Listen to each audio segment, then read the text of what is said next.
I'm Anna. And we're just the two of us. Welcome to our podcast. Thank you for joining. There he is. Here comes the boy. Here. Happy Easter. Happy Good Friday. Happy bunny. If you don't celebrate Easter, that's so fine. I grew up celebrating Easter. Same. Not Good Friday, but definitely Easter. I was raised religious Catholic. So everything like the Lent. We used to do a Lent thing at school, but it wasn't like serious. Okay. Was yours serious? Well, my family would do it pretty seriously. I wouldn't. I would just not eat meat on a Friday because they told me not to. Good Friday, we had no meat. Yeah, no, like any Friday during Lent. Oh, during Lent. Okay. Yeah. No, we didn't do that. Here's a fun fact to start off this episode. In Sweden and Finland, and possibly other countries, but these are the two that I found out about, Easter looks a lot more like what we consider to be Halloween.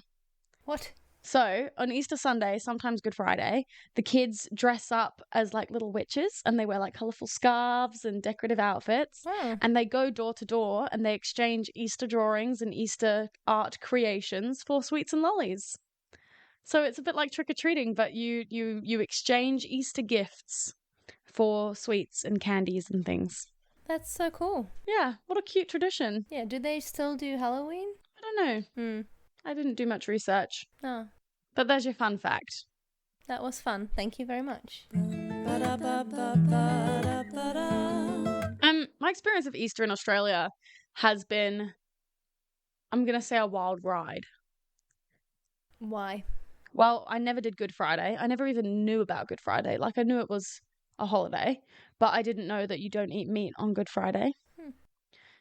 So my first Good Friday here, I was forced to not eat meat, and I actively, after said lunch where I was not allowed to eat, I couldn't eat anything because all the food that was served was fish. So I didn't eat anything, and then I went and got Macca's on the way home. I was livid. I was so upset, but it was nothing I could do about it. The family that I'm marrying into, that's what they do, and that's so fine. So I just do my own thing. And on top of that, last Easter, and we are going again this weekend, we went to Bendigo for Easter, and so much fun. They had like a carnival with rides and like food stalls and parades. Like they did a parade where every fire truck from each decade. So Bendigo had like different fire trucks, maybe not every decade, but they had like the different fire trucks throughout the years. Went down the parade. That was super cool because they're proper like vintage fire trucks. Yeah, wow. And also there was like a massive sort of Chinese celebration. You had the Chinese dragons and the Chinese lions. And they all came down the middle as well, and that was really cool. Do Chinese people celebrate Easter just like we do? Because they don't with New Year's and Christmas. I don't know if they all do, but the ones in Bendigo do. Okay. But also there's a Chinese museum there. Okay. And so I think they use the Easter parade to showcase their dancers and their performers and stuff, which is quite cool. I don't know if it's an Easter thing or if they just join in with the Easter parade. Yeah, maybe that's a question for our listeners. But it was so cool because they had like farm animals that you could interact with and egg hunts and all sorts. It was really cool. And I don't know of anything like that when I was growing up in England. I haven't really experienced Easter here, if that makes sense, in the sense that you haven't celebrated it while you've been here? Yeah, because it's just always been a Friday that I would work on and get paid much because get paid extra for the public holiday. Because public holiday, right? That's been my Easter celebration. Easter weekend. Yes, let's go with weekend. That's not the word I was looking for, but yes, that's holiday. The Eastern. So that's what it's always like. Not always, but in the past 2 years, it's been about. It's just getting paid extra. What was Easter like in Hungary? So yeah, I mentioned before that I was raised in a Catholic family. I am losing words here. Like I just don't remember. It's because it's really hot in here. We're filming this on a very warm day. So yes, I was raised in a Catholic family, and we would do Lent.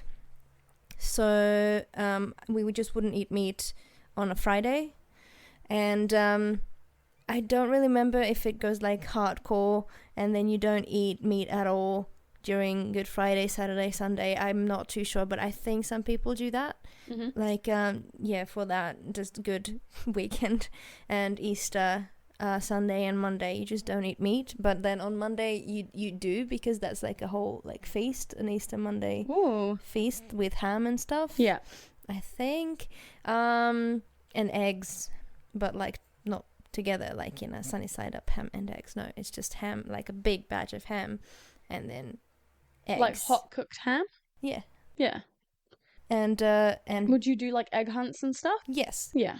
So in the mornings, and we would still like before I came here, so in 22 or 1, I'm not sure if I was there for 22 Easter, but the year before I came here, we did. Even then I was like 25, 4. So we woke up not too early, because my parents are like, yeah, we don't want to wake them early now, because they're like not children anymore. They don't have to be up at 8 o'clock on a Sunday.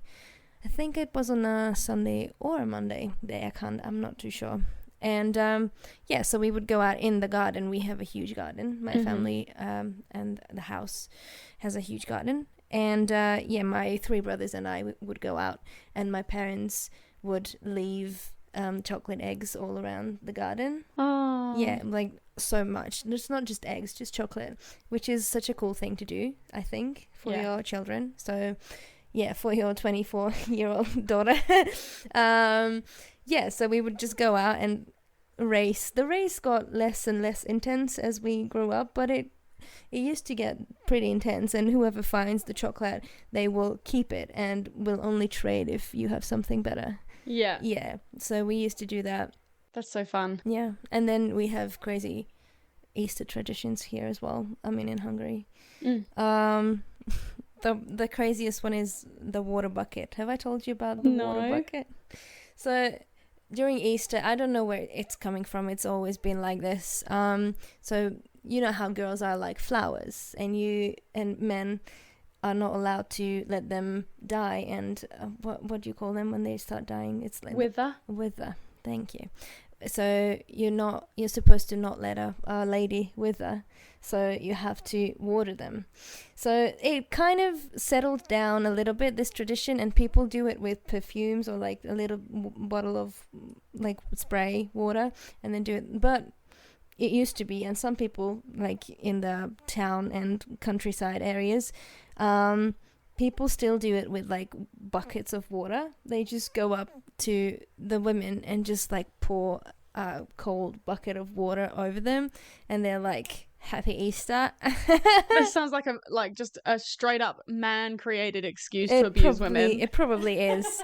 I remember my classmates in high school, towards the end of my high school years, they all went around to everyone's house with water buckets, and they watered all the girls in the class. That's so funny. But this was like a surprise one as well. So they like, one person would walk up with a little spray bottle, and they were like, there's little poems that you say before you water them.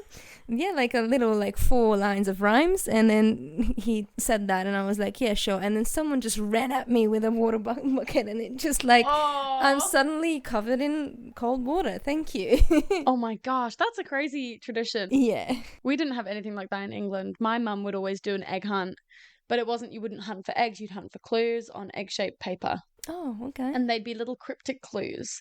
So she would often, there was almost always a clue on the piano, or in the piano, like under the cover, and the clue always included like ebony or ivory. Like that was always the hint. It was always the same. And every clue would one clue would take you somewhere inside the house, the next clue would sometimes take you outside, so you were sort of in out, taking your shoes on and off constantly. There'd be maybe like 15 to 20 clues. And then more recently, in the recent years, she started adding a room, so you'd have a clue that would lead you to a room, and the clue would say, find all 15 pieces of this clue to figure out what it says. And she would have written the last clue on a piece of paper, and then cut it up into a bunch of little pieces and hidden all the pieces in this one room. So then you have to find all the pieces and put it together like a puzzle, and that will tell you where the crosswords were hidden. Wow. So she would then hand design a crossword for each of us, me and my 2 sisters. and we would then have to do the crossword, and it would all be things like based on the TV shows we're watching at the time, based on the hobbies that we have, the whatever it is that's going on. It's so wholesome, and it showed how much my mum paid attention to us and knew about our lives. And anyway, there'd be like a straight line of yellow, and you would have to figure out all the clues, and whatever was in the yellow squares would be where the eggs were. Oh, nice. So it was whoever was finished first would find their egg. So lovely. It's a really cool tradition, but it was kind of the only thing that we did. We occasionally saw family, but I feel like that got less and less as we got older. Yeah. Well, this is much more pleasant than the water bucket. Yes. Yeah. Far more pleasant. And when we went back to England for Christmas 2023, that was how Pat had organised to propose to me. Because I had missed so many egg hunts being stuck here during COVID, they had planned an egg hunt that would lead me to my proposal. Yeah, I think I remember It was very, very cute because those egg hunts were like a massive part of my childhood. So I got to do the egg hunt with my niece and nephew. It was not Easter. It was New Year, the day before New Year's Eve. And so it was like, oh, we'll do a little Easter egg hunt. And I was like going to take my shoes off, and my sister was like, don't take your shoes off. You look nice. Aha! So yeah, that was really funny. Did you see it coming? Yeah. Okay. I knew it was coming from like midday that day. I'd gone out for brunch with my sisters and my mum, and I was like, yeah, he's setting up a proposal at home. I was like, I'm getting engaged today. I'm very confident. And we got home and we were like doing the egg hunt, and I was like, this feels like very long-winded. I was like, this is such a long-winded way to propose. But it was really sweet because he was like following me around the whole time and like taking photos of me with my family. Like, it was really sweet. He's adorable. He is. I think the best part of Easter is the chocolate. I disagree, but go on. Oh, you're not really a big chocolate person. It depends on the chocolate. Yeah. Yeah, the Easter, like the typical generic Easter bunny chocolate, I think is horrible. Yeah. I like eggs. The Easter eggs are good, and I love mini eggs and cream eggs. I could devour a whole bag of mini eggs just to myself. In fact, one of my coworkers was watching me devour one at lunch the other day, and she was like, I don't know how you're eating that. I would throw up if I ate all those chocolates. And I was sat there like, I don't know what you're talking about. Like gobbling them up. I'm a big chocolate person. And I love at Easter time, they often bring out wacky flavors of your regular chocolate bars. Oh, yeah. They'll bring out like something with marshmallows in it. Huh. So good. Do you like marshmallows? Yeah. I don't. Yeah. Yeah. I'm really happy that Kinder Surprise is an egg. Yeah. Because that can be involved, and that's my favorite chocolate, the Kinder. Yeah, Kinder chocolate is really yum. So good. Yep. There are other like Easter foods. I don't know if Hungary has any Easter traditional foods. I mean, in England it's the same as here. It's just hot cross buns, and they start selling those on January 1st. Wow. I didn't know this, and it's not a thing. You didn't know hot cross buns were an Easter food? No. Wow. I can't even picture them right now. What are they? Like they're a square bun with a white cross. Huh. And they've sometimes got raisins in them. Is it savory? Sweet and sweet. Okay. No, I didn't know. Have a look in every supermarket. Okay. I will. I will. They're everywhere. They're even in Aldi. Yeah, I didn't know this because our Easter food is ham, and and boiled eggs. Yeah, pretty much. Yeah, I don't know any other Easter foods. If you have a particular Easter traditions or Easter foods from your home country, please do share with us. I'd love to know. Yes, please. And leave it in the comments. Are there any traditions that you would like to keep or bring to Australia? Like, do you want to dump buckets of water on people? I would like to bring that tradition and swap it around so that women have to dump buckets on men. Yeah. Yeah, I would. Yeah. It makes sense. Maybe that's how in I should have Australia, told everything's upside down, so it makes sense to do it back to front. Yeah. This is the logic. We're so smart. We're so clever. Yeah, we're gonna bring this tradition in here, and we'll not let any men wither. And nobody in all of ours. No wizard that there is or was is ever going to bring me down. So stupid.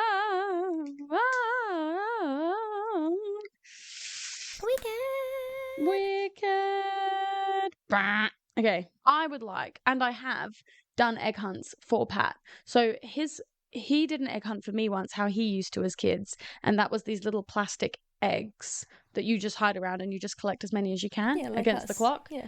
But I did one for him that was clues around the house. And so I've done that a couple of times.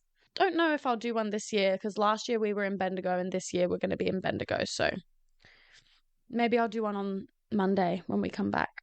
Yeah. Or you could do it in Bendigo. Yeah, I could do one in Bendigo, but then I have to know where I'm going to hide them to pre-plan it. Well, you've been there before. No, but it'd be in someone's house. I think it's time for trivia. Ooh. Okay, let's see. So, you have themes. Themes to choose from. Yes, such as, they're the same as they were 2 weeks ago. Sports, multiple choice, or politics. I'm going to go for politics and get it out of the way. Okay. I need it gone. This is like fun facts though. It's okay. I was trying not to get questions that are like the answer is a name, because we wouldn't know that. Yeah. Like my citizenship test all over again. All right. Julia Gillard, I will say. Gillard. Gillard. I don't know who that is, but carry on. Julia Gillard. Australia's first female prime minister, there you go, was a representative of which state? Victoria. Yes. Slay. Wow, 1 out of 1. Pop off Victoria. Between October 3rd, 1998 and August 5, 2013, Julia Gillard served as the Victorian representative for Laylaw. Slay! Yeah. We know Laylaw. We do. Laylaw. Laylaw. La la la la la la la la la la la la Lloyd. Okay. Next question. This is very funny, actually. That's why I put it in here. This is a name, but you don't have to know this. It's just very funny. Which Australian Prime Minister broke the world record for most beers consumed and now has a brewery in Sydney named after him? It can't be Dan Andrews. No. I was going to say, but he originated Get On The Beers. Oh, really? After COVID, he got caught. He was making a statement about us opening up after the lockdowns. Yeah. And he was like, and you know, guys, you're all going to be able to go out and get on the beers. Mm-hmm. And then this entire song came out about getting on the beers. Nice. I don't know who it is. It's Bob Hawke. I don't know who that is. For sculling 2.5 pints of beer in 11 seconds, Bob Hawke set a Guinness World Record in 1954. That's incredible. It is. It's so funny. That is so much beer. That's a lot of beer. Get on the beers. Dan Andrews said, get on the beers, and Bob went, okay. I will not be able to pronounce names in this, place and people names, but I'll try my best. Which Australian beach is where former Prime Minister Harold Holt is alleged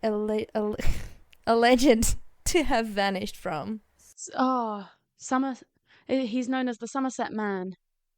So Somerset Beach? I don't know. It's at... Somerton. No. It's a CH. Cheviot Beach? Cheviot. Or Cheviot? I don't know. Yeah. Beach. In 1967. Harold Holt vanished while swimming. I will read the rest of this because this is... No, that's not the Somerton Man. That's something else. Oh, this is very interesting. But I know this story as well, but do tell so the listeners can hear it. On the afternoon of December 17, 1967, Prime Minister Harold Holt dove into the waves of Cheviot Beach in Victoria. He was never heard from again. In spite of a thorough search, no corpse or other evidence was discovered. No hints existed to explain his disappearance. How did they know that he went into the ocean, though? Okay. I don't know. He could have got on a boat and gone somewhere. Yeah, I don't know. That's wild, right? Someone was like, yeah, I watched him go for a swim. Did you? But still, it's a really interesting story, isn't it? It is, yeah, and we still don't know what happened to him, yeah? No. Yeah. No clue. No, the Somerton Man is a guy that washed up on a beach with no identification, and they've only just recently identified him, but I haven't watched any information about that, so I don't know the rest of the story. Sorry, listeners. Maybe next time. It remains unsolved for us. And last question. What is the focus of the new museum in the old Parliament House? Okay. Sorry. Yeah, keep yawning. That's fine. Museum. Yeah. I will tell you that it was once the Australian Portrait Gallery, but Now it it's is something else. now known as the Museum of something. The Sex Museum. No, it's politics themed. The Sex Museum. The Museum of Prime Ministers? I don't know. The Museum of Australian Democracy. Ugh. Ugh. God, politicians are so boring. But yep, there's a museum in the old Parliament House. Did you know? That's kind of cool. Yeah. Do you reckon you have to pay to go there? Is this the Parliament House that's at the Parliament stop? Tram stop? Or is that something else? I don't know. Okay. You're the Australian. I'm not from here. You are now. I'm not from here. I mean, you're an Australian citizen. I'm an Australian citizen, but I'm not from here. Okay. Am I? Well, are you? Am I? Well, those were great questions. Yeah. I was very scared that I was not going to enjoy that, but I did enjoy that. Yeah, look, I was trying to find questions that I would enjoy, and if I enjoy them, you would probably enjoy them too. So this was a shorter episode, especially because we want you all to enjoy your Easter weekend. So have a lovely Good Friday, a lovely Easter Saturday, and a lovely Easter Sunday, and a lovely Easter Monday. Keep going. And a lovely Easter Tuesday. Enjoy yourselves. Celebrate with family if you have it, and yeah, thank you for taking the time to tune in and listen to this podcast episode. Yeah, we hope you enjoyed it. We'll see you next week. Yeah, see you soon.